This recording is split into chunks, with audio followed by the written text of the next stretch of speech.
Hello guys, അപ്പോൾ ഞങ്ങൾ കണിക്കൊന്ന പറിക്കാൻ വേണ്ടിയിട്ട് പോയതാണ്. മലയിലേക്ക് പോയതാട്ടോ. ഞങ്ങളുടെ തൊട്ടടുത്താണ് മല. അപ്പോൾ ഞാനുണ്ട്, അനിയന്, ചിഞ്ചും പാടെ പോയതാണ്.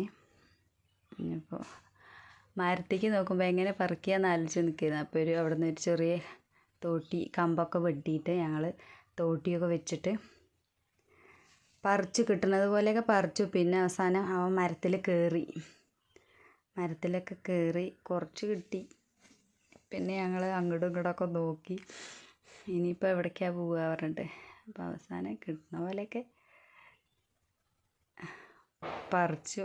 എല്ലാം വിരിഞ്ഞ് കഴിഞ്ഞു. ഒക്കെ മൊട്ടൊന്നുമില്ല, എല്ലാം പൂവൊക്കെ വിരിഞ്ഞ്.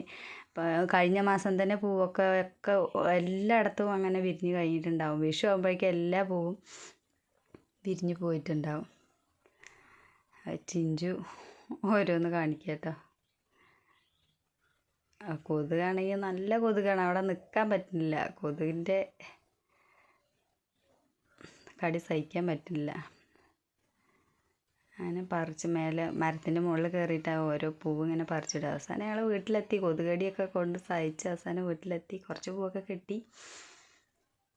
അട ഉണ്ടാക്കാൻ ഉള്ള പ്ലാസിൻ്റെ ഇല ഇത്തിരി കിട്ടിയൊക്കെ ചെറിയ ഇലയാണ്. ഉള്ളത് വെച്ച് ഞങ്ങൾ വീട്ടിൽ വന്നു. അപ്പോൾ അത്രയേ ഉള്ളൂ ഗായ്സ്. Bye bye.